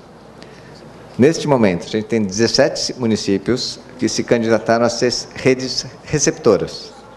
Tá, a cidade fala assim, olha, eu acho que eu tenho um serviço de saúde mental para a infância bom, apresentou o projeto, o que faz e que faria com gente que recebesse. Nós temos, acho que 80 municípios que estão indo nessas 17 cidades, todo mês enviam 2 profissionais que vão passar um mês trabalhando junto com as equipes da cidade que recebe. Isso começou há um mês atrás, né? Então já está tendo a primeira troca, e é impressionante, é muito legal, né? Porque, sei lá, uma cidade do Sudeste recebe gente do Nordeste, do Sul, da Amazônia, e vão discutir as suas práticas. Em tese, né, a cidade receptora tem um serviço mais organizado. Mas eu, curiosamente, assim, curioso não, depois se a gente analisar é interessante. As cidades receptoras são as que estão sendo mais beneficiadas, porque estão tendo um monte de parâmetros de autorreflexão, porque as pessoas que vêm trazem muitas questões interessantes para eles mesmos, né? Claro, quem vem das outras cidades e volta para casa, volta mais ou menos estimulado, mas quem está recebendo continuamente está aprendendo mais do que quem veio para aprender. Isso é uma primeira constatação. Agora, isso vai gerando rede, né? Porque rede realmente, no sentido das pessoas se mantêm em contato, se mantêm compartilhando situações de trabalho, né? E aí, assim, uma pessoa de Minas está em contato com a outra de Roraima, com né, de Paraíba e tal, e discutem situações, né, do dia a dia, né? Eu acho que a gente vai continuar estimulando esse tipo de intervenção, de ação, porque eu acho que o jeito mais rápido, né, da gente criar massa crítica, né, a partir de quem está enfrentando problemas concretos e parando para pensar e refletir. E é uma oportunidade, inclusive, para as equipes que estão no dia a dia, quando eles entram no programa, né, elas têm necessariamente que dar essa freada para refletir, né, porque no dia a dia a gente não consegue pensar, né, a gente só trabalha. Então, é um mecanismo de introduzir na rede esse momento assim de coagulação, de discussão, né? Essa estratégia eu espero que a gente consiga manter por os próximos anos. Isso deve criar uma rede muito forte de cooperação.